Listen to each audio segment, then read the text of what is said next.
प्रखर praise the lord. प्रभु आशीष दे। Hallelujah. Thank you Jesus. Jitu praise the lord. परमेश्वर आशीष दे। Hallelujah. Thank you Jesus. Thank you lord. We praise you. परमेश्वर का धन्यवाद हो आज की शाम के लिए। ये शाम परमेश्वर ने बड़ी दया के साथ दी है और आज इस समय पर जब मैं आपके साथ बातें कर रहा हूँ तो प्रभु के वचन से आपसे बातें करने जा रहा हूँ। ये परमेश्वर की दया है, ये उसका प्रेम, उसका अनुग्रह है कि उसने हमें जीवित रखा, भला चंगा रखा ताकि हम उसकी महिमा के कारण बनते चले जाएं। और यही वो हमारे जीवन से चाहता है। यीशु मसीह की जो इच्छा है वो ये है कि वो बढ़े और मैं घटूं। यीशु मसीह बढ़े और मैं घटूं। हालेलुया। परमेश्वर सचमुच महान और दयालु परमेश्वर है। Praise the Lord. संजय भाई, प्रभु आपको, आपके परिवार को आशीष दे। हालेलुया। उसको धन्यवाद दे, उसके पास आए, उसको पुकारें, उसकी सहायता मांगे। और बाइबल का परमेश्वर यानी यीशु मसीह कभी नहीं बदलता। उसने कहा है वो सदैव एक सा है। Praise the Lord. Praise the Lord. आप सभी को जय मसीह की। जो आप लोग लाइव इस समय पर हमारे साथ जुड़े हुए हैं, प्रभु आपको और आपके सारे परिवारों को बहुत आज से आशीष दे। Praise the lord. समय बाइबल हमें बताती है अब वो समय आ चुका है परमेश्वर काम करे। भजन संहिता की पुस्तक और उसका 119वां अध्याय माया से लिखा हुआ है, वो समय आया है कि खुदा काम करे क्योंकि लोगों ने उसकी व्यवस्था को तोड़ दिया।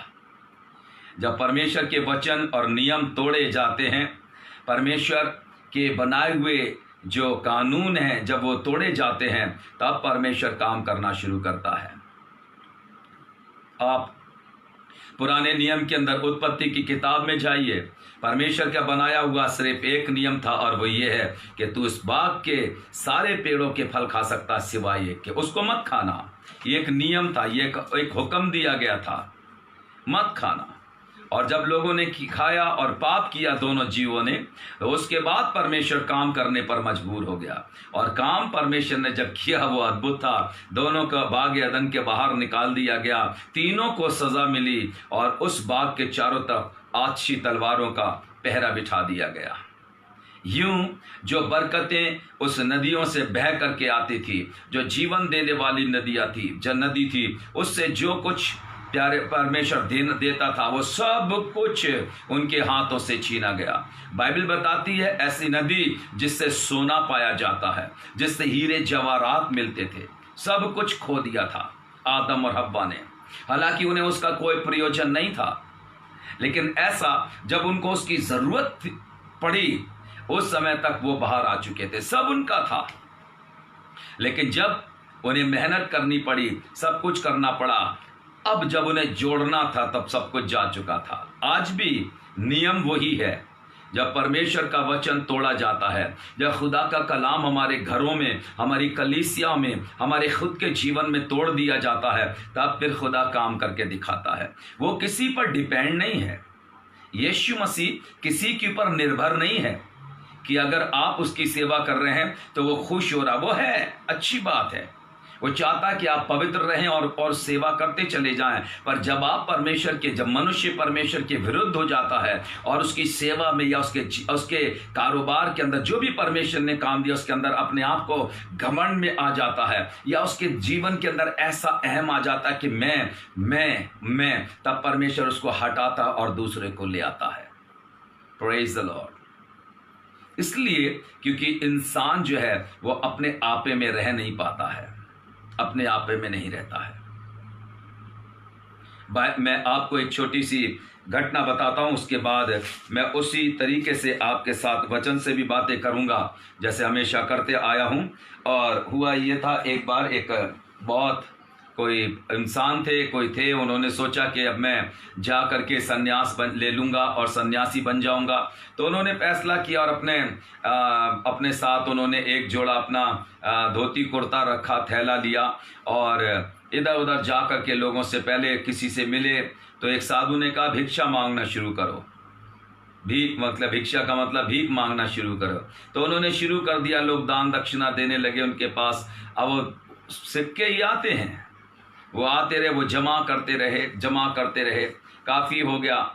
अब किसी से उन्होंने फिर पूछा कि मुझे क्या करना चाहिए, तो उन्होंने कहा कहीं जंगल में चले जाओ, वहाँ पर जा कर के ध्यान में चले जाओ परमेश्वर के साथ। ठीक है, तो उन्होंने ये सोच करके कि ध्यान करेंगे, जंगल में कोई सूनी जगह देख लेंगे, कोई गुफा देखेंगे, कोई ऐसी जगह जहाँ पर जा कर के हम ध्यान कर सके। सो निकल के जा रहे थे और रास्ते में बीच में जाके जंगल के अंदर जब पहुँचे, शाम हो चुकी थी, अचानक ही एक भालू ने उनको देख लिया। और उसके बाद वो भालू जो था वो लपक करके उनकी तरफ आया। ये बनना तो चाहते थे संत, लेकिन हुआ ये कि भालू ने देखा तो ये पेड़ के पीछे छिप गए, और भालू ऐसे दो पैरों पे आकर के इधर से झपटा तो उन्होंने उसका एक हाथ पकड़ लिया, उधर से दोनों पैर पकड़ लिए, हाथ पकड़ लिए दोनों भालू को और अपनी तरफ खींच लिया। अब भालू बिल्कुल पेड़ से चिपका हुआ था और ये भालू जो था घूमने लगा तो ये भी घूमने लगे। अब वो तेजी से घूमने लगा तो कूद कूद के चलने लगे, और इतना हुआ कि जो कंधे पर थैला इनके टंगा हुआ था उसका एक हिस्सा नीचे लटक गया, तो उसमें तो सिक्के भरे हुए थे, और वो सिक्के जो थे छन छन के एक एक करके नीचे गिरने लगे। फिर धीमे धीमे वो सिक्के जो थे बिखर गए चारों तरफ। पता नहीं कहाँ से भूला भटका आदमी उधर से जा रहा था, तो उसने देखा ये क्या खेल चल रहा है। तो उन्होंने कहा भैया ये क्या हो रहा है? कहने लगे भाई ये बड़ा दिमाग का आदमी खेल गया। कहने लगा भैया ये जादुई भालू है, प्रभु ने मेरे हाथों में लगा दिया है। अब मैं जितना इसको घुमाता हूँ उतने सिक्के निकलते हैं इसके पेट में से, नीचे गिरते जा रहे हैं। अब थोड़ी देर के बाद मैं इसको छोड़ दूंगा, ये चला जाएगा, अपने सिक्के बटोर के अपने रास्ते पे चला जाऊंगा। तो उसने कहा नहीं ऐसे मत करिएगा महाराज जी, इसके पंजे मेरे हाथ में पकड़ा दो, आप अपने सिक्के बटोर लो। उन्होंने कहा आ जा, तो एक कह रहे खींच के पकड़े रहना क्योंकि ये ताकत लगाएगा, छोड़ने मत देना। ने खींच के पकड़ लिए, इन्होंने अपने सारे सिक्के बटोरे और जंगल का रास्ता भूल करके वापस शहर की तरफ भाग गए। अपना भालू उसके हाथों में दे दिया। मेरी बात समझ रहे हैं आप? यही है, ये दुनिया का नियम बन गया है। खुद तो डूब रहे हैं, खुद तो परेशानी के अंदर हैं, सोचते हैं दूसरा आदमी के पास शांति, आनंद, खुशियां किस तरीके से हैं, तो उसमें किस तरीके से सेंध मारी जाए मैं आपको बताता हूं। आप मेरे साथ अगर बाइबल को पढ़ेंगे तो बाइबल के अंदर यिर्मयाह नबी की किताब और उसका 17 बाब है, और उसकी मैं आपको एक आयत पढ़ करके सुनाता हूँ। एक नहीं बल्कि 2, 9वीं और 10वीं आयत, 2 आयतें जो पढ़कर सुनाता हूँ। वहाँ लिखा है, मन तो सब वस्तुओं से अधिक धोखा देने वाला होता है, इसमें असाध्य रोग लगा है, इसका भेद कौन समझ सकता है? मन सब वस्तुओं से अधिक धोखेबाज है, इसमें ऐसा रोग लगा हुआ है कि इसका भेद कोई नहीं जानता। और लिखा हुआ है, मैं यहोवा, खुदा कह रहा है, मैं यहोवा मन को खोजता और हृदय को जांचता हूं, ताकि प्रत्येक जन को उसकी चाल चलन के अनुसार अर्थात उसके कामों का फल दूं। परमेश्वर जो है वो हमारे मनों का जानने और जांचने वाला खुदा है। वो जानता है कि हमारे मन में, हमारे जीवन के अंदर क्या चीज है जो खुदा को पसंद नहीं, वो सब जानता है। उन्हें अपने जीवन से बाहर ये धोखेबाज चीज जो है ना यहाँ पर है। शरीर के अंदर सब कुछ परमेश्वर ने परफेक्ट बनाया है, परंतु ये जो शरीर के अंग है इंसान को धोखा दे रहे हैं, और वो इतने खूबसूरती से देते हैं कि लोग उसके धोखे में आ जाते हैं और वही करते हैं। अगर आप याकूब की पत्री पढ़ेंगे तो वहां जुबान के बारे में लिखा है, नीति वचन पढ़िए तो इन आंखों के, इन होंठों के बारे में लिखा हुआ है, और आगे चलिए भजन संहिता की पुस्तक में आई तो कानों के बारे में लिखा है। कितनी चीजें हैं। इशाया नबी की किताब में आइए तो इन दांतों के बारे में वो बात बोलती है, हाथों के बारे में, शरीर के बारे में, सब चीजों के बारे में प्रभु का वचन कहता है। इनके ऊपर हमें लगाम लगानी चाहिए, इंसान को इनके ऊपर कंट्रोल रखना चाहिए। मन तो सब वस्तुओं से अधिक धोखा, सब वस्तुओं से चाहे कोई भी चीज हो, सबसे ज्यादा बड़ा धोखेबाज ये है। ये इसलिए धोखा देता है क्योंकि इसके अंदर जो होना चाहिए वो ना हो करके वो है जो नहीं होना चाहिए, यानी परमेश्वर नहीं है। बाकी संसार की तमाम चीजें इसके अंदर भरी हुई हैं। ये दिल बड़ा तिकोने शेप में होता है, इस टाइप में होता है, तिकोना सा, और ये गोल दुनिया है। और इंसान इस गोल दुनिया को, इस तिकोने दिल के अंदर पूरी जिंदगी कोशिश करता रहता है इसके अंदर कैसे इसको फिट कर ले। नहीं हो पाती। उसकी चीजें तो आ सकती हैं पर दुनिया नहीं फिट हो पाती इसके अंदर, और यही करते करते एक दिन दुनिया से चला जाता है और सोचता है बाद में कि मैंने सब कुछ पा लिया। कुछ नहीं पाया, सब कुछ खो दिया है, और अब जीवन का सब कुछ बिल्कुल निराशा के अंदर है। आपका जिंदगी जो इंसान की वो निराशा में चली जाती है। Praise the Lord. मन तो सब वस्तुओं से अधिक धोखा देने वाला है, इसमें असाध्य रोग लगा है। मैं, परमेश्वर कह रहा है, मैं यहोवा मन को खोजता हूं, और जो कुछ मनुष्य के विचारों में आता उसको जानता है वो। हमारी जिंदगी की खोज, हमारे मन की खोज, हमारे जीवन की हर बात परमेश्वर के सामने एक खुली हुई किताब के समान है। ये बहुत धोखा देता है। आप कितने ही लोगों को मैं देखता हूं कि जुबान कुछ कहती है, ये कुछ कह रहा है और यहां पर कुछ चल रहा है। कुछ नहीं समझ में आता है कि वो जिंदगी कौन सी जीना चाहता है। परमेश्वर यानी यीशु मसीह के साथ रहने वाले जीवन भी यहां से अलग, यहां से अलग और यहां से अलग होते हैं। ये सारी चीजें एक साथ एक लाइन में नहीं आती। एक लाइन में का मतलब है ये बिल्कुल पैरेलल नहीं होती हैं। ये हमेशा अप डाउन अपने आप को इंसान को करती रहती है और इसी में जूझता रहता है इंसान। और उसके बाद एक दिन बूढ़ा होता है, नहीं भी होता है तो एक दिन इस संसार से चला जाता है, और यही सारी चीजों के झंझटों में अपने आप को उलझाए रहता है। मन तो सब वस्तुओं से अधिक धोखा देने वाला होता है, इसमें असाध्य रोग लगा है। इसके अंदर की जो गंदगी है, इसके अंदर जो बीमारी लग गई, वो बीमारी निकल नहीं पा रही है। आप तो नहीं निकाल सकते, मैं नहीं निकाल सकता। इसके रोगों को ठीक करने वाला सिर्फ परमेश्वर है। मैं दोनों ही चीजें बताता हूं, चाहे वो फिजिकली हो, चाहे वो स्पिरिचुअल हो, आत्मिक या शारीरिक, हर तरीके से परमेश्वर ही इसका इलाज है। यीशु मसीह ही इसका इलाज है। कभी आप देख लीजिए, जब किसी को ऐसी हार्ट की प्रॉब्लम होती है, ये मैं आपको फिजिकली, शारीरिक तौर से बता रहा हूं, जिस्मानी बात है, और उसको कोई प्रॉब्लम होती है तो वो जा करके डॉक्टर से कंसर्न करते हैं, मुलाकात करते हैं। सर मुझे यहाँ पेन होता है, सांस लेने में तकलीफ हो रही है, अभी चलने फिरने में भी परेशानी, बहुत सी चीजें बताते। डॉक्टर पहले कहते ईसीजी हो गया, कह लगे ये देखिए इसके अंदर बड़ा डिफरेंस आ रहा है, यहाँ पर कुछ चल रहा है, ये ठीक नहीं है। फिर उसके बाद एक और प्रोसेस आता है, उसमें से जाइए। उसके बाद जब ज्यादा बीमारी हो गई है तो कहते हैं अब तो बाईपास है, अब आत्मिक जीवन में आ जाइए। अब पहले शारीरिक की बता देते हैं, फिर प्रभु यीशु मसीह के पास अगर चले जाए ना तो वो ऐसा खुदा है जो सब कुछ अच्छा कर सकता है। इस शरीर का रचने और बनाने वाला वही है। उससे मदद मांगिए, उससे कहिए प्रभु ये शरीर, इसके अंदर ये प्रॉब्लम, ये बीमारी आ गई है। क्यों यीशु मसीह ने बीमारों को चंगा करके दिखाया? क्या इसलिए कि वो दिखाने आया था कि वो बड़े चमत्कार करने वाला प्रभु है? नहीं, ये तो है ही है कि वो चमत्कार करता, वो है ही, वो तो उसकी फितरत में है, क्योंकि वो परमेश्वर है। मुर्दे जिंदा कर दिए, वो जीवन है, वो कर सकता है। लेकिन मेरे और आपके लिए वो सब कुछ क्या है? मेरे और आपके लिए सब कुछ क्या है? बाइबल बताती है, एक व्यक्ति बीमार हुआ तो लिखा हुआ है कि वो सीधा वैद्यों के पास गया, पूछ पाछ करने के पास वाले के पास गया। परमेश्वर को यह बात बुरी लगती, उसने कहा कि जिंदा ईश्वर को छोड़ करके इन लोगों के पास क्या, इनके पास इसका कोई इलाज है? जबकि इसका इलाज जीवित परमेश्वर के पास है। कई बार हम दूसरे लोगों के लिए प्रार्थना करते हैं, हे परमेश्वर उनको ये ऐसी बीमारी से चंगाई दे, प्रभु इनके घर के अंदर ये बरकतें आ जाए, उनके बीमार ठीक हो जाएं, उनकी ये तकलीफें चली। बहुत बहुत होता है।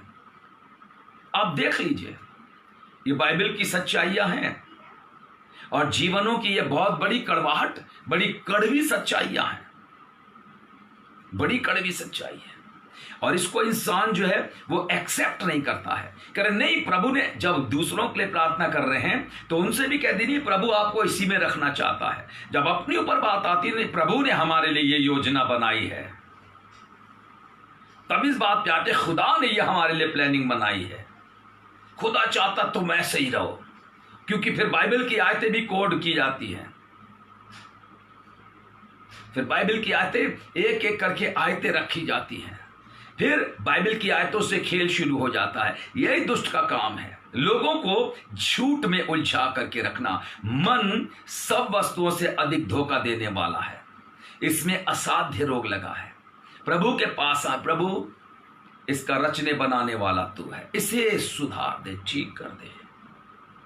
उसके हाथों की कारीगरी है, उसके सामने गिर पड़े, उसके सामने रोए, कहे परमेश्वर अब केवल तू ही हमारा जीवित परमेश्वर है, कुछ नहीं है, कहीं कुछ नहीं है। हर तरफ से उम्मीदें चली गई हैं। मैं आपको बताना चाहता हूं, अभी शायद 2 दिन पहले की घटना है।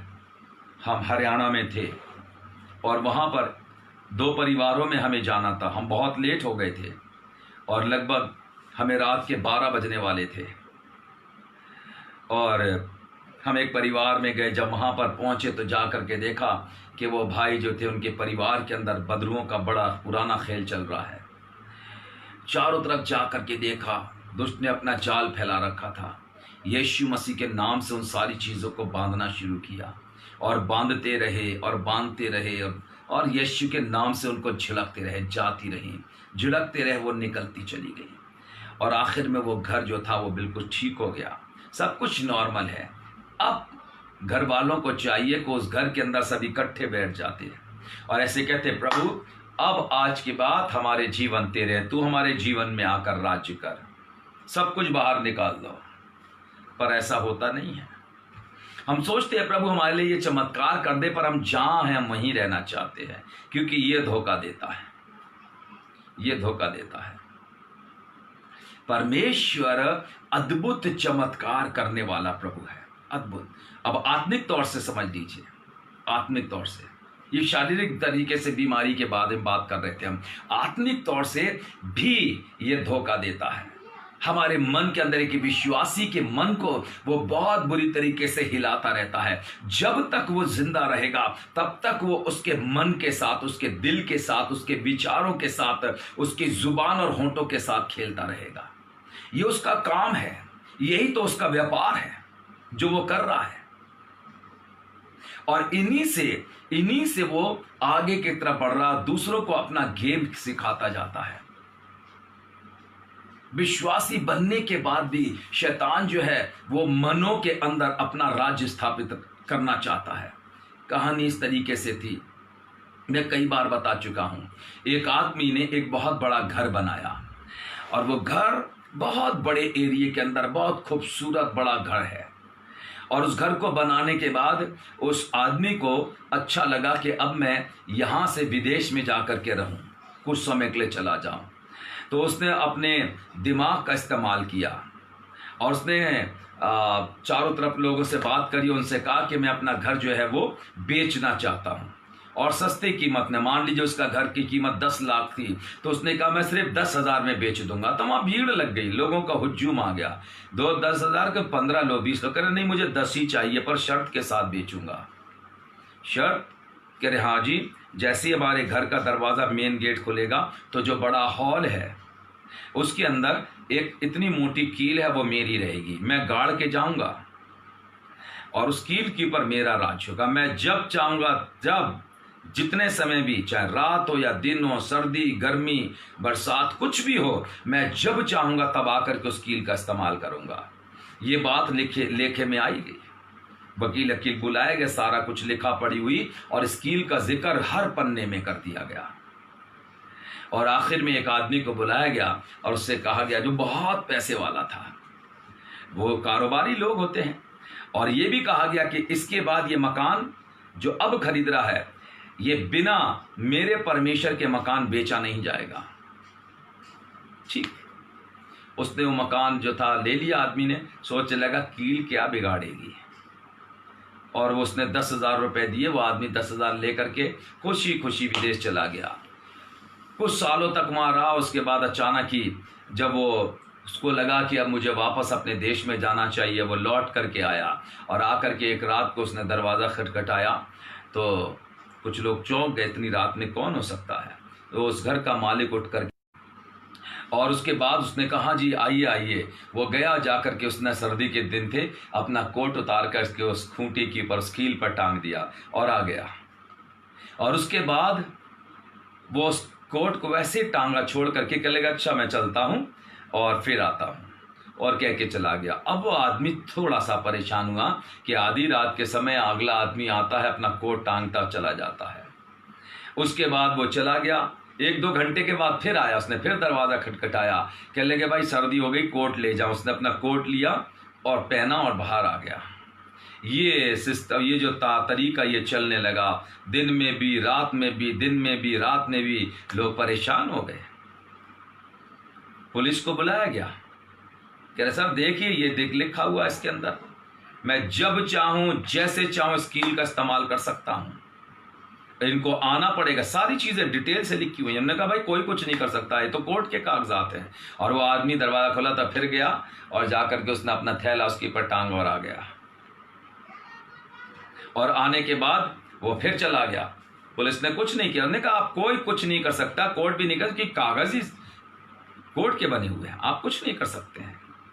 और उसके बाद एक दिन वो गया और जाकर के इतना बड़ा मांस का टुकड़ा ला करके उसने एक थैले के अंदर टांग दिया उसके अंदर, और चला गया। 5-6 दिन के अंदर वो बदबू मारने लगा, सड़ने लगा, वहीं पर तमाम गंदगी, कीड़े वगैरह। इन्होंने कंप्लेंट करी। फिर बहुत लोगों को बुलाया गया। उन्होंने कहा साहब कि वो पढ़िए पेपर पढ़िए। कह रहे साहब पेपर में ये नहीं लिखा हुआ कि वहां पर आप ये टांगे। कह लगे साहब उसमें साफ लिखा हुआ, मैं उस कील के ऊपर कुछ टांगू, कुछ भी करूं, किसी से कोई मतलब नहीं है। घर का मालिक नहीं कह सकता है। ये 10 लाख का मकान था, 10,000 में बेचा है मैंने। कह रहे साहब समझाने लगे लोग। कह लगे साहब मुझे समझाने से कोई फायदा नहीं, मेरी चीज है, मैं जब चाहूं तब इस्तेमाल करूंगा। बात फिर आखिर में हालात इतने बिगड़ गए कि उस घर के मालिक ने उससे कहा भाई साहब मेरे 10,000 मुझे लौटा दो। 10,000 दिए, दोबारा से कब्जा। ये शैतानी ताकतें हैं जो इतनी इतनी चीजें हमारे जीवन में कील की तरह गाड़ देती हैं। मुझे इससे प्यार नहीं है, मैं इससे नफरत करता हूँ, मैं इसकी शक्ल नहीं देखना मांगती हूँ, मुझे इसकी शक्ल अच्छी नहीं। कितनी चीज़ें हैं, इतनी इतनी चीज़ें। और जब दुआ करने बैठते तो ऐसे लगता है कि हमसे बड़ा कोई विश्वासी कभी पैदा ही नहीं होगा।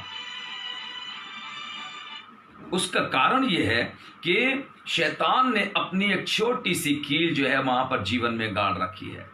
वो जब चाहता तब अपनी चीज उस पर टांग देता है। झूठ, चापलूसी, चालाकियां, बदनामियां, बेइज्जतियां, सब उसकी पर धीमे धीमे टांगता रहता है। और जब आदमी निराश हो जाता, धीमे धीमे इतनी जब कमजोरियां जीवन में आएंगी तो नेचुरली शैतान का अड्डा फिर वो घर बन जाता है। और उसके बाद इंसान कुछ नहीं कर सकता, कुछ नहीं, बर्बाद। आज इस दुष्ट ने हजारों लाखों लोगों को बर्बाद कर दिया है। अच्छे खासे विश्वासी जीवन तबाह हो गए। वो चाहते कुछ थे, कुछ हो गया है। वो कुछ चाहते थे, कुछ बन गया। उसके पीछे का कारण वही छोटी सी एक कील है जो दिल के अंदर बीच सेंटर में यहां पर उसने लगा रखी है। वो उसको छोड़ना नहीं चाहता और वो छोड़ेगा नहीं। वो तभी अट सकती है जब इस दिल के अंदर से उस कील की जगह पर यीशु मसीह को ला करके रख दीजिए। आपके जीवन में यीशु आ जाएगा, आपके हृदय में यीशु मसीह आपके मन में आ जाएगा, तो ऐसी कीलें जितनी भी लगी हैं सब बाहर निकल जाएंगी, क्योंकि प्रभु राज्य करेगा। फिर उसका राज्य खत्म, दुष्ट का राज खत्म। अब एक दूसरा राज्य है जो स्वर्ग का है, स्वर्ग के परमेश्वर का है, यानी यीशु का राज्य। वो यहां पर आ जाएगा। इंसान की जुबान उसके कंट्रोल में नहीं रहती। इसी से वो इतने बड़बोले बोलता है, इतनी बड़ी बड़ी बातें बोलता है। इसी से, जिस जुबान से प्रभु की महिमा और तारीफ के गाए जाते हैं, उसी से दूसरे के बारे में वो भयानक भयानक बातें मैं सुनता हूं उन लोगों की, तो ताज्जुब लगता है जब वो लोग कहते हैं कि हम तो चलते फिरते करते हैं। मैं सोचता हूं प्रभु, मैं इसके बारे में कुछ नहीं कह सकता हूं, फैसला करने वाला तू है, न्याय तू है मुझे, पर मैं ये जानता, मैं ये कहना चाहता हूं प्रभु, ये बात अच्छी नहीं है, ये अच्छी नहीं है। तुझे कैसी लग रही मुझे पता नहीं, पर ये मेरे लिए तो, जो मैं इंसान हूं, मुझे नापसंद है। पर तू तो महापवित्र है, तुझे कैसे चीजें पसंद आ रही हैं मैं समझ नहीं पा रहा हूं। और फिर धीमे धीमे ये लोग जो है अपने जीवन के अंदर उन्हीं सारी चीजों को लेकर के भयानक भयानक बीमारियों में चले जाते हैं, ऐसी कि उससे छुटकारा नहीं पा पाते हैं अपने जीवन के अंत तक। उससे छूटने का एक कारण है, उससे छूटने का उपाय है, और वो उपाय है यीशु का लहू। वो चीज है यीशु मसीह का लहू। अभी सब अपने अपने जीवन में मस्त हैं, उन्हें किसी की परवाह नहीं है, उन्हें बिल्कुल चिंता नहीं है कि कौन प्रभु के हैं कौन प्रभु के नहीं है, वो तो अलग बात है। उन्हें प्रभु की चिंता नहीं है, और प्रभु का ही नाम ले रहे हैं, वो ही नहीं है और उसी का नाम ले रहे हैं। कब तक ये खेल अपने जीवन से खेलेगा इंसान, कब तक? ऐसा लोगों का विचार है कि हम तो बहुत छोटे से, थोड़े से हम, ये तो हमारी जिंदगी कितनी हुई है, उम्र भी कुछ नहीं हुई, अभी बहुत आगे जिएंगे। चिंता मत करिए, जिंदगी के दिन भी उसने गिन रखे हैं इंसान के। वो जब चाहे उसके लेखे की किताबें खोल देगा, और फिर वो पन्ने के ऊपर एक काला एक निशान लग जाएगा, स्टॉप, फिनिश। ये मत सोचिए, बाइबल बताती है इंसान के जो सर के बाल है ना, ये भी गिने हुए हैं। मैं एक दिन दुआ कर रहा था, मैंने कहा खुदा बाप इतने बुरे हालत हो रही है, बुरा अच्छा नहीं लगता है संसारिक तौर से, क्योंकि तूने गिन रखे हैं। अब ये बता दे गिन करके कितने उखाड़ लिए वापस, नहीं तो नहीं लगाते। ये सब उसने गिन रखे हैं, सब कितने रह गए, कितने चले गए हैं, कितने आने वाले हैं।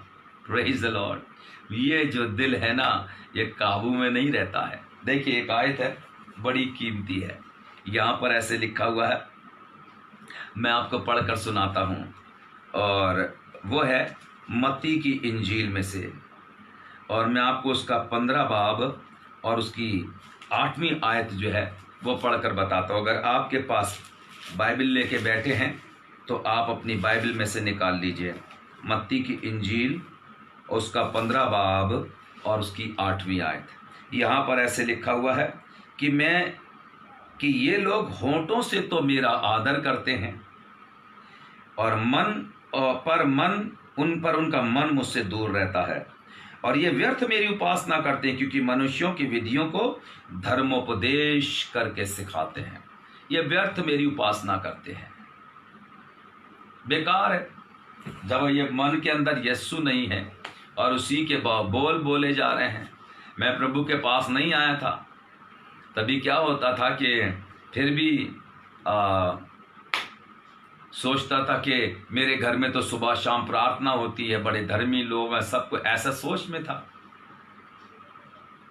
एक दिन प्रभु ने सिखा दिया ये सब कुछ व्यर्थ है, कुछ भी नहीं है, ये जीरो भी नहीं है, शून्य भी नहीं है। तो मैंने कहा प्रभु, एक दिन ऐसी का प्रार्थना कि प्रभु मुझे क्षमा कर दे, मुझे शून्य तो बना दे, मेरी इच्छा है प्रभु मुझे शून्य बना रहने दे, बस 1-2 नंबर नहीं चाहिए मुझे, मैं शून्य हूँ, मुझे शून्य बने में रहने में खुशी है, जीरो, मैं कुछ ही नहीं। मैं मसीह के साथ क्रूस पर चढ़ाया गया, मैं जिंदा नहीं रहा, लेकिन मसीह यीशु मुझ में जिंदा है। मैं मर गया है, मैं अब जिंदा नहीं है। मैं कितने परिवारों में जाता हूँ और लोगों से जब बातचीत करता हूँ तो मुझे थोड़ा अफसोस लगता है। वो जो चर्चिस के अंदर स्पेशल गीत गाते हैं, क्षमा करें आप, 1 हफ्ते तक तैयारी रहती है, लेकिन जब उनके घर में जाकर के देखा, उनसे मुलाकात हुई तो मालूम पड़ा कि जो साज वो खुदा की सिताइश के लिए यहाँ पर बजा रहे थे, उसी साज की पर और उन्हीं होंठों से वो जो हफ्ते भर जो तैयारी कर रहे थे ना, उस बीच में और भी कुछ गीत चल रहे थे। समझ में नहीं आता कि अपन हैं किसके। व्यर्थ मेरी उपासना करते हैं, ये होठों से तो मेरी उपासना करते हैं पर मन से मुझसे दूर हैं। ये मनुष्यों की जो विधियां हैं उन्हें धर्मोपदेश करके सिखाते हैं। मैं सच्चाइयां बयान कर रहा हूं आपके सामने, और ये इतनी कड़वी हो जाती हैं कई बार कि लोग मुझे घर के ऊपर मेरे आयतें लिख करके मेरे नंबर पर डाल देते हैं मुझे सिखाने के लिए। ठीक है, मैं उन आयतों को पढ़ता हूँ इसलिए क्योंकि बाइबल का वचन है, मैं ज़रूर पढ़ता हूँ उसको, और मैं सोचता हूँ, कहता हूँ प्रभु ये आयत को देख और मुझे देख। अगर मैं गलत हूँ तो मैं चाहता हूँ कि मैं ठीक हो जाऊँ, और वो केवल तू ही कर सकता है। पर हर बात एक आवाज़ हमेशा सुनाई देती है, और वो ये है कि तू मनुष्यों का मुंह देखकर मत डर। जो वचन मैंने तेरे मुंह में डाले हैं, जो किताब मैंने तुझे दी है, उसे खा जा। ये तेरे मुंह में कड़वी तो लगेगी, पेट को कड़वा तो करेगी, परंतु बाद में तेरे मुंह को मीठा कर देगी। Praise the Lord. सो डरता नहीं। मुझे नंबर देते हैं 1 से लेके 9 नंबर तक, 10 तो देते ही नहीं, और मुझे तो पीछे से नंबर मिलना शुरू होते हैं 10 से और 1 तक, 1 भी नहीं आने देते। तो मुझे इसकी भी परवाह नहीं होती। मैं तो सिर्फ ये कहता हूँ प्रभु के साथ जीवन जियो तो पवित्र जियो, वरना कहो प्रभु ना मैं तुझे जानता ना तू मुझे जानता, मैं संसार में खुश रहना चाहता हूँ। ख़त्म। फालतू के लिए लोगों के सामने अपने आप को धर्मी साबित मत करें। ये इसको काबू में करिए, इससे कहिए काबू में आ जा, क्योंकि इसके अंदर अब यीशु राज्य करने वाला है, और जब यीशु का राज्य आता तो दुनिया बदल जाती है, आपके विचार बदल जाएंगे, आपको सब अच्छा दिखाई देगा। Praise the Lord.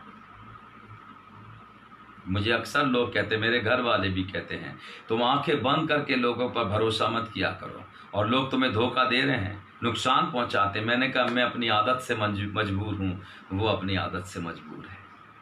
मुझे मेरे मालिक ने सिखाया है विश्वास करना, मैं विश्वास करता हूँ, पर मेरी भरपाई वो अपने हाथों से करते जाते हैं। Praise the Lord. कोई काऊ में मगन, कोई काऊ में मगन, हम तो बाई में मगन जिसमें लगी है लगन। Praise the Lord. उसी में मगन है। हालेलुया। आप भी उसी में मगन रहिए, इस मन में उसको आने दिए। प्रभु यीशु ये मन तेरा है, मेरे बच्चे, मेरा परिवार, प्रभु हमारे मनों में, हमारे जीवन में तू राज्य कर, हमारे दिल में, दिमाग में सिर्फ तू दिखाई दे, हमारे होठों से, हमारी ज़ुबान से यीशु दिखाई दे, हमारे करने से यीशु दिखाई दे, मेरे चलने से मेरा यीशु दिखाई दे। Hallelujah, hallelujah. वही तो खुदा है, वही परमेश्वर है। यूँ लिखा हुआ, वो होठों से तो मेरा आदर करते हैं परंतु मन से मुझसे दूर है। यहाँ से जुड़ जाइए, यहाँ से भी जुड़े रहिए। Praise the Lord. वो परमेश्वर बरकतें देने वाला परमेश्वर, वो जीवित है, वो जीवित है, वो कभी नहीं बदलता। हालेलुया।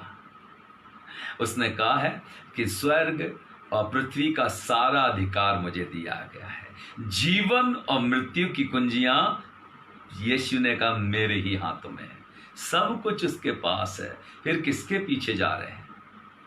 जब सब कुछ यीशु के पास है, फिर किसके पीछे दीवाने हो रहे हैं? यीशु के दीवाने बन जाइए। हमें गीत गाते हैं अक्सर, हमें दुनिया से क्या काम रे, हम तो जोगी मसीह के, जोगी मसीह के, बैरागी मसीह के, ले लो हमारा सलाम रे, हम तो जोगी मसीह के। Praise the Lord. ये गाना हम लोग, हमारे साथ कई भाई लोग थे, और अभी भी जो प्रभु की सेवा में लगे हुए सारे भाई, प्रभु उनको बहुत आशीष दे। हालेलुया। एक बार जिस रास्ते पर वो जवान भाई हमारे चल पड़े, मैं भी उनके साथ, फिर मुड़कर नहीं देखा। Praise the Lord. क्या जीवन जी रहे हैं भाई लोग हमारे प्रभु के साथ, एक पवित्र जीवन, एक पवित्र रिश्ता। हालेलुया। हम अभी जिस्मानी तौर से एक दूसरे से नहीं मिल पाते हैं, लेकिन उम्मीद रखते हैं एक दिन स्वर्ग में ज़रूर एक दूसरे के साथ मिलेंगे, देखेंगे, मुलाकात करेंगे। Praise the Lord. क्योंकि हम एक ही पिता हमारा जिसके पीछे अपन दौड़ रहे हैं। Hallelujah, hallelujah. मन तो सब वस्तुओं से अधिक धोखा देने वाला, इसमें असाध्य रोग लगा है। बाइबल कहती है इब्रानियों की पत्री कि परमेश्वर का वचन जो है ना, वह इस दिल के, इस हृदय के वार पार जाता है और मनों के विचारों को जांचता है। वो सब कुछ हमारे सुनने वालों के मनों के ऊपर तलवार की तरह वचन चलते हैं, लेकिन वो वचन ऐसे जाकर उसको छेदते हैं, फिर वचन बाहर आता है और फिर वो वहीं के वहीं है, बदलते ही नहीं है। बदलते ही नहीं है, क्योंकि बदलना नहीं चाहते हैं।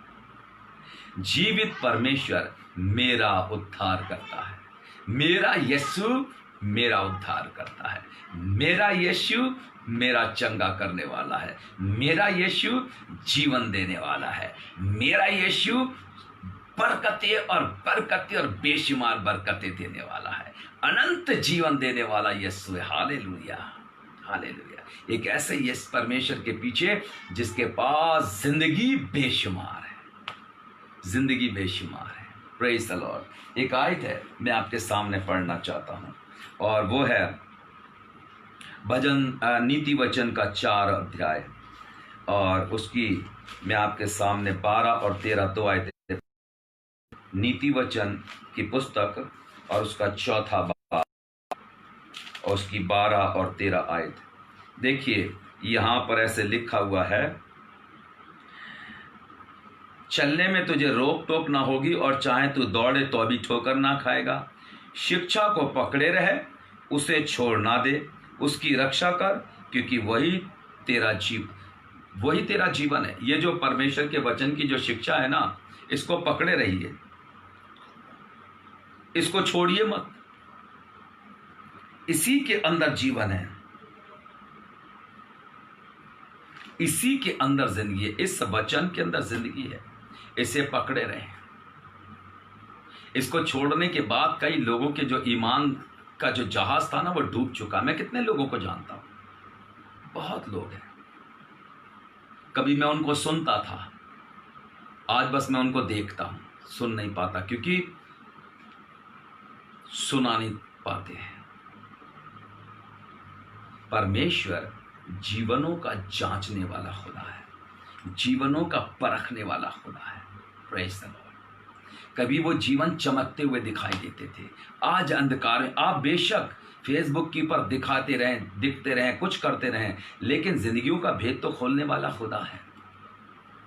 उसे मालूम है कि क्या है। मैं एक परिवार में था अभी बीते दिनों के अंदर, और ऐसे ही बैठा हुआ था, बातचीत कर रहा था। बातचीत करते करते अचानक ही परमेश्वर ने उस जिंदगियों के कुछ भेद खोलने शुरू कर दिए, और मैं उनको बताता गया, और वो बैठे बैठे सुनते रहे, और उनकी आंखें खुली थी। मैं सोचने लगा ये सब कुछ हो क्या रहा है, और मैं भी बोलता जा रहा था और वो सुनते जा रहे थे। और आखिर में जब मैंने कहा चलिए प्रभु के पास आकर के प्रार्थना करेंगे, कहने लगे सर आप कहाँ से आ रहे हो? मैंने कहा जी मैं तो अभी अपने घर से आ रहा हूँ। क्या मेरा कोई रिश्तेदार? मैंने कहा मैं आपको नहीं जानता, रिश्तेदार कौन है आपको? मुझे तो पता नहीं, आपको मेरा नंबर किसने दे दिया? आपने फ़ोन किया, मैं आपके पास आ गया, आप मुझसे कह रहे हो?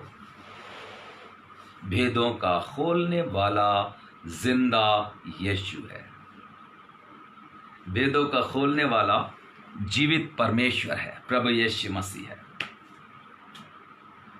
हम उसके बेटे और बेटियां हैं, और जब वो मेरा बाप है तो मैं अपने बाप के कंधे पर खेलूं या उसके हाथों को खोलूं?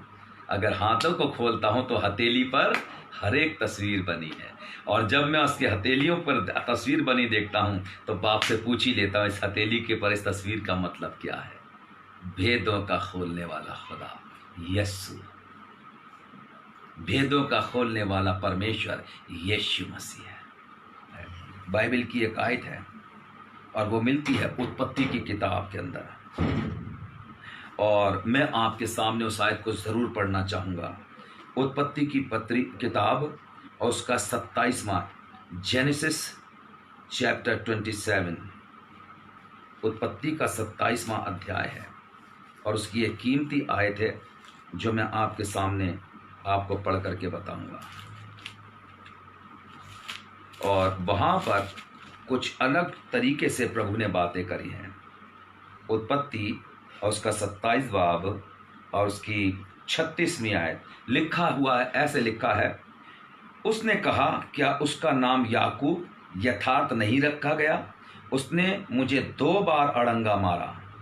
मेरा पहलौटे का अधिकार तो उसने ले ही लिया था, और अब देख उसने मेरा आशीर्वाद भी ले लिया है। फिर उसने कहा, क्या तूने मेरे लिए कोई भी आशीर्वाद नहीं सोच रखा है? आशीर्वाद चला गया, कोई और ले गया, किसी का था। स्वर्ग के राज पर जोर पड़ता आया है और बलवंत उसको छीन लेते हैं। Praise the Lord. आपकी बरकतें मैं छीन लूं? अगर मैं कमजोर हूं, आत्मिक जीवन में मुझसे ज्यादा तगड़ा है, मेरी बरकतें जो मेरे पास आनी चाहिए थी कहीं और बिखर रही हैं, कहीं और जा रही हैं। याकूब ने अपने भाई एसाव की बरकतें जो इसाक ने उसको देनी थी, वो सब याकूब समेट के ले गया। याकूब के नाम का मतलब बाइबल बताती अड़ंगा मारने वाला। फिर जब खुदा ने उसके नाम को बदल दिया तब तो वो श्रेष्ठ हो गया, क्योंकि खुदा की निगाह याकूब पर लगी थी, एसाव पर नहीं थी। एसाव को भी खुदा ने बहुत बढ़ाया, बहुत बरकतें दी, बहुत ताकतवर इंसान था, बहुत पॉपुलर हो गया था लोगों के बीच, अपने लोगों के बीच में जो उसकी कैटेगरी के लोग थे उनके बीच में बड़ा नामचीन इंसान था। पर याकूब की तरह नहीं था, क्योंकि याकूब को उसका खुदा जानता था। आपको और मुझे कौन जानता है? मेरा खुदा या खाली दुनिया के लोग जानते हैं कि फलां है? यीशु मसीह जानना चाहिए। मैं बाइबल के एक व्यक्ति के बारे में पढ़ता हूं तो मुझे बहुत ताज्जुब लगता और कहता हूं, प्रभु कभी तो ऐसा हमारे साथ भी हो जाए। उसके लिए जतन करते रहते हैं पर वहां तक पहुंच नहीं पा रहे हैं। एक दिन परमेश्वर ने कहा, डैनियल हे अति प्रिय पुरुष। क्या संबोधन था! जिसको खुदा सबसे ज्यादा प्यार करता है, अति प्रिय, बेहद प्यारे इंसान डैनियल, खुदा ने तेरी दुआ तो सुन ली थी पहले ही दिन, लेकिन उस प्रधान ने आकर के जो तेरे पास खबर लेके आ रहा था, जवाब लेके आ रहा था, उसको रोक लिया। अभी उसने आकर खबर दी, पहले ही दिन सुन ली गई थी, पर उसने प्रधान ने रोक लिया था। फिर लड़ाई होती रही, मैं जीत नहीं पा रहा था या मैं उसकी प्रबल नहीं हो पा रहा था। फिर खुदा ने एक और को भेजा, मिकाएल को भेजा, वो उससे लड़ रहा, मैं तुझे खबर देने आ गया। अति प्रिय पुरुष, तेरे मुंह से निकले हुए शब्द पहले ही दिन खुदा रिसीव कर लेता है और उसी समय पर आंसर तेरे लिए भेज दिया जाता है। पर चाहो तब दुष्ट की ताकतें हैं, वो तेरे जवाब को, तेरी दुआ को नहीं रोक सकती हैं, पर जो कुछ मिल रहा उसको रोक लेना चाहती हैं। चिंता मत कर, उसको भी नहीं रोक पाएंगी, क्योंकि जिंदा खुदा यीशु तेरे साथ है। हालेलुया। आपकी बरकतें परमेश्वर आपको देगा। अपनी जुबान पर, अपने दिल पर, अपने मन पर काबू रखें, इसे भटकने ना दें। दुनिया के अंदर इंसान का आना और जाना भी लास्ट डेज में, शायद लास्ट ये जो वीक चल रहा है, इसमें मेरी सबसे बड़ी वाली बहन जो थी वो प्रभु को प्यारी हो गई। आप जानते हैं कि उन्होंने प्रभु की बहुत सेवा करी, बहुत लोगों को। जब वो झांसी में थी, ओबरा वगैरह में और जगहों पर थी, तो उनके घर के अंदर इतवार के दिन में 20 लोगों का खाना हुआ करता था। दुआ और उसके बाद खाने और तमाम सेवा सेवा सेवा, बहुत सेवा करी। लेकिन प्रभु को प्यारी हो गई, प्रभु के पास चली गई है। अब वो जिसके लिए उन्होंने सब किया था उसकी गोद में है, अनंत जीवन में अपने मालिक के पास, अपने पिता के साथ है। Praise the Lord. क्या खुशी का समय है उनके लिए। प्रभु मैंने अपना काम पूरा कर लिया है, मैंने विश्वास की कुश्ती लड़ी है, मैंने उस ताज को जो तूने दिया है मैंने पहन लिया। Praise the Lord. अब मैं तेरे साथ हूँ पिता। मैंने बहुत जाफिशानी की है, बहुत तकलीफें उठाई हैं, बहुत कुछ सुना गया है, लेकिन तेरी दासी तेरे पास आ गई। Praise the Lord. जिंदा खुदा यीशु हमारे संग संग है। याकूब का परमेश्वर हमारा ऊंचा गढ़ है। वही है जो हमें ले करके चल रहा है। वही है जो हमारे दिलों को बदल देना चाहता। वही है यीशु जो हमारे विचारों को पवित्र करना चाहता है। कब तक दुविधा में रहेंगे? कब तक आप परमेश्वर के साथ इसी तरीके का जीवन जीते रहेंगे? परमेश्वर चाहता है कि आप अपना जीवन प्रभु यीशु मसीह को दीजिए। देखिए, मैं बहुत अच्छा गाता था, अभी भी गाता हूँ, मसीह गाने गाता हूँ, पर मैं कभी भी फिल्मी गाने नहीं गाता, मुझे पसंद ही नहीं आते। मैं जिस होंठों को खुदा के लिए मखसूस कर दिया वो कर दिया। अब ये जिंदगी, ये होंठ सब प्रभु के लिए है। प्रभु ने मुझे अच्छी आवाज़ दी, बहुत अच्छी तरह। मैं नीचे सुर में भी गा सकता हूँ, ऊंचे भी, लेकिन मैं हमेशा ऊंचे सुर ही लगाना पसंद करता हूँ ताकि आवाज़ भी खुल के आ जाए। और चीखता चिल्लाता, अकेले ही चीखता रहता हूँ, गाता रहता हूँ। यूं ही दीवाना हूँ यीशु का। अगर प्रभु ने आपको कोई टैलेंट दिया तो उसका इस्तेमाल आप प्रभु यीशु के लिए करिए। अगर प्रभु ने आपको ब्लेस किया तो आप ब्लेसड रहिए। प्रभु यीशु मसीह आपको बहुत प्यार करता, तभी तो उसने आपको, आपके गलों को, आपकी होंठों को, आपकी ज़बान को छुआ है।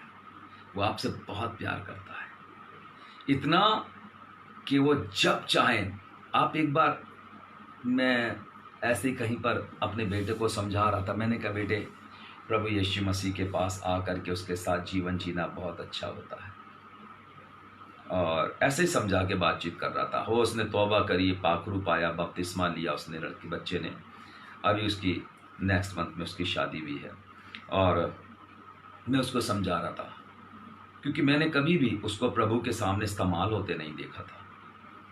एक दिन अचानक ही हमने उससे कहा, मैंने कहा, बेटे, संडे की वर्शिप में आप लीडिंग करिए। उसने एक बार मुझे ऐसे देखा, डैडी क्या अगले हफ्ते नहीं हो सकता? मैंने कहा नहीं, इस हफ्ते का मतलब इस हफ्ते। ओके, अच्छा ठीक है, कह दिया हमने उसको, और बस कह दिया। उसके बाद मुझे नहीं मालूम उसने कब क्या तैयारी करी, कैसे की, और वो अपने ड्यूटी भी जा रहा, सब कुछ कर रहा है, सारी कुछ है। संडे का टाइम आया, संडे की छुट्टी ली उसने, खड़ा हुआ सामने आकर के। और जब वो लीडिंग के लिए सामने खड़ा हुआ तब बहुत लोग, सारे लोगों ने उसको पहली बार, हालांकि सब जानते हैं, पहली बार उस जगह पर खड़े देखा जहाँ पर उसका डैडी खड़ा होता है। Praise the lord. प्रभु आप सबको आशीष दे। आइए खुदा की सिताइश में चलते हैं, खुदा का कलाम पढ़ते हैं। पहले उसने बाइबल की आयतें पढ़ी। आइए खुदा की सिताइश करते हैं, मुंह खोलकर तारीफ करिए। लोग आंखें नहीं बंद कर रहे थे कि ये अचानक ही जब बोलना शुरू हुआ तो ऐसा कैसे शब्द निकल रहे हैं मुंह से। तैयारी खुदा का रूह देता है। मैं भी नहीं जानता था उसको खुदा ने अंदर से कितना अच्छा प्यारा मन दे रखा है। Praise the Lord. और जब वो लीडिंग कर रहा था तो कलीसिया रो रही थी और मैं खुश था कि मैं उसका पापा हूं। Hallelujah, hallelujah. अपने बच्चों को प्रभु के पास आने दीजिए। जोर जबरदस्ती नहीं, प्रभु के पास आ जाओ बच्चों। वो आपके जीवन को देख रहे हैं, रीडिंग कर रहे हैं, ये कैसा जीवन जी रहे हैं। पापा या दादा या चाचा या ताऊ, हम कुछ भी हैं, कैसा जीवन जी रहे हैं। एक अच्छे हस्बैंड बन जाइए, एक अच्छे पापा बनिए। आपका जीवन लोगों के लिए एक एग्जाम्पल बना दीजिए। कहिए ये जीवन अब प्रभु यीशु मसीह का है। Praise the Lord. कहिए ये जीवन अब प्रभु को दे दिया तो दे दिया। इस मन में यीशु को आने दीजिए। आजा मेरे जीवन में तू राज्य कर। इस जीवन की पर केवल तेरा अधिकार है, किसी का नहीं। Praise the Lord. आज की शाम मैं आपको एक जिंदा गवाही देना चाहता हूं, और गवाही मेरे भाई की है। मेरा छोटा भाई, आप लोग जानते हैं, भाई रोहित टूनियस। हम सिर्फ एक मां से पैदा नहीं हुए, भाई इतना ही फर्क है। जब पहली बार वो भाई हमारे पास आए तो प्रभु के आत्मा ने मुझे मजबूर किया कि मैं उनको देखूं गौर से। मैंने एक बार उन्हें देखा ऐसे, बस मुझे समझ में नहीं आया कि मुझे क्यों कहा गया कि देखो। मैंने कभी उनसे आज तक ये बातें नहीं करी, पर आज मैं आप बता रहा हूं, एक बार ऐसे देखा। क्यों देखा, प्रभु ने क्यों कहा, मुझे मालूम नहीं था, पर आज समझता हूं प्रभु ने क्यों कहा था। ध्यान से देखा ऐसे, मैंने कहा प्रभु तेरा धन्यवाद इस भाई के लिए। वो आए, एक हिंदू भाई उनको लेकर के आए थे। हिंदू नहीं, वो प्रभु के पास आ गए थे भाई त्रिभुवन, और वो भाई आकर के बैठ गए उनके साथ। इबादत खत्म हुई, मैंने भाई से पूछा आपको कैसा लगा। कह लगे भाई साहब मुझे बड़ा अच्छा लगा। मैंने कहा प्रेज द लॉर्ड, प्रभु आपको आशीष दे भाई, प्रभु के साथ चलते रहिए। भाई त्रिभुवन ने कहा कि मैं इनको फिर लाऊंगा। मैंने कहा जी जरूर लाइए, प्रेज द लॉर्ड। भाई दोबारा आए, उसके बाद उन्होंने अपने परिवार में बातचीत करी, सिस्टर से बातचीत करी, चलो तुम एक बार सुनो चल करके। उन्होंने कहा नहीं हम तो जाते हैं, ऑलरेडी जा रहे हैं ना। होता है, नेचुरली होता है कि आप जहाँ जा रहे हैं वहाँ से आप अचानक कैसे चले जाएंगे दूसरी जगह। नहीं हम जा रहे हैं ना। कह रहे एक बार चलो तो। वो दिन मेरा छोटा भाई और उनकी वाइफ जब आए ना, आ गए। Praise the Lord, praise the Lord. ये जीवन में यीशु दिखाई देता उनके। मैं उनकी तारीफ कर रहा हूँ क्योंकि मुझे खुशी लगती है प्रभु के लोगों के बारे में बात करने में। मुझे खुदा के लोगों में के बारे में बताना बहुत अच्छा लगता है। He is a man of God, खुदा का बंदा है, वो खुदा की बंदी है। जो प्रभु ईश्वर के लिए उन्होंने सब कुछ समर्पित कर दिया है। यीशु को देखना चाहते हैं, ऐसे जीवनों से मिलिए। यीशु को देखना चाहते हैं, ऐसे जीवनों से हाथ मिला लीजिए, उनके पास बैठिए, कहिए आइए हम तो मैं आपसे बात करना चाहता हूँ। Praise the Lord. कई बार निराशा आ जाती है। मैं निराश बहुत जल्दी नहीं होता हूँ। निराश तब होता हूँ जब मैं कुछ चीज़ें हैं जो अगेंस्ट चलती, वो हमेशा चलती रहेंगी। लेकिन कई बार ऐसे होता है प्रभु चाहता है कि थोड़ा लेट कर दे। ये बात मुझे प्रभु ने बाद में समझाई, तो निराश हो जाता था। लेकिन हमेशा ब्रदर पैसा दुआ कर रहा है, चिंता नहीं, प्रभु सब करने वाला। हमने कहा प्रेज द लॉर्ड, हालेलुया। मन को प्रभु के पास, प्रभु इस मन में तू आ जा, मेरे होंठों पर तू, मेरी आंखों में तू, मेरी जुबान पर तू, मेरे हाथों में तू, मेरे दिमाग में तू, सब जगह यीशु का राज है। हालेलुया। इस खून के कतरे कतरे में यीशु का नाम। Praise the Lord, praise the Lord. आइए प्रार्थना करते हैं। Hallelujah, praise the Lord, praise the Lord. प्रेमी प्रभु यीशु मसीह, महिमा स्तुति धन्यवाद आदर प्रशंसा तेरा हो। तेरे पास आते प्रभु यीशु मसीह तुझे धन्य धन्य कहते हैं, क्योंकि केवल तू ही महिमा और आदर स्तुति के योग्य है। आज की शाम के लिए धन्यवाद परमेश्वर पिता, सारे भाई बहनों के लिए, सारे जवानों के लिए, सारे बच्चों के लिए, सारे बड़ों के लिए जो प्यारे यीशु आज की शाम लाइव प्यारे परमेश्वर पिता हमारे साथ हैं। प्यारे प्रभु यीशु मसीह के नाम से मैं प्रार्थना करता हूं इस समय पर प्रभु यीशु मसीह भाई जयंत को अपने लहू में छिपा लेना। प्यारे यीशु राजा, वो जीवन है जिसको तूने प्यारे प्रभु जी ब्लेस किया है। यीशु मसीह के नाम में, यीशु मसीह के नाम में, यीशु मसीह के नाम में पिता, तू प्यारे परमेश्वर पिता भाई को अपने लिए इस्तेमाल करना चाहता है। मैं यीशु के नाम से क्लेम करता हूं उनके लिए एक बहुत बड़ी विक्ट्री यीशु मसीह के नाम में पिता। उन सुरों के लिए जो तूने दिया है प्रभु, वो टैलेंट जो तूने दिया है भाई को अपनी सेवा में ले चल प्यारे प्रभु जी। वो जीवन को महसूस कर दे आज की शाम से, आज ही की शाम से यीशु तो जिंदगी को महसूस कर दे तेरे लिए प्यारे प्रभु। उस पूरे परिवार को ब्लेस करना, उसमें मासूम बच्चे हैं, उसमें जवान हैं, उसमें बड़े हैं, उसमें बुजुर्ग हैं, एक एक जीवन को तू ब्लेस कर दे यीशु मसीह। हर एक जिंदगी पर यीशु की बरकतें आ जाए। मैं प्रार्थना करता हूं जितेंद्र के लिए, यीशु मसीह के नाम से प्रभु जवान को अपने लहू में छिपा लेना। हमारे कलीसिया के जवान जो हमसे जुड़े हुए प्यारे प्रभु यीशु मसीह, वो उनके परिवारों को ब्लेस कर देना। आज शाम को जहां पर मैं हूं वहां पर पूरे परिवार को, इस परिवार के जवानों और बड़ों को तेरे लहू में छिपाता हूं। इन्हें ब्लेस कर दे यीशु मसीह। हर एक जीवन में, हर एक परिवार में यीशु मसीह की मौजूदगी आ जाए। प्यारे प्रभु मुझ नाचीज पर भी दया कर। मैं शून्य हूं प्रभु जी, मुझे शून्य बना रहने दे और अपने लिए इस्तेमाल कर। मुझे और मेरे परिवार को अपनी सेवा में इस्तेमाल कर। प्रभु हमारे लिए सेवा के द्वार खोल ताकि हम तेरी महिमा के कारण बन जाएं। आज की इस रात को तू बढ़े और मैं घटूं। यीशु के प्यारे नाम से हमारी प्रार्थना को सुन और ग्रहण कर ले, आमीन। अब हमारे प्रभु यीशु मसीह का अनुग्रह, पिता परमेश्वर का प्रेम और पवित्र आत्मा की सहभागिता अब से लेकर हमेशा तक हम में से हर एक के साथ साथ बनी रहे, आमीन। प्रभु आप सबको बहुत आशीष दे। नेक्स्ट फ्राइडे में, ये जो फ्राइडे है इसमें मैं फिर आपके साथ जुड़ूंगा और फिर आपको बाइबल अध्ययन हम शुरू करेंगे प्रकाशित वाक्य के पहले अध्याय में से। और कुछ पहले भूमिकाएं हैं, कुछ पहले उसका बैकग्राउंड है, कुछ उसका सर्वे है, वो मैं आपके साथ करूंगा और उसके बाद फिर मैं आपसे बातचीत करूंगा। Praise the Lord, God bless you.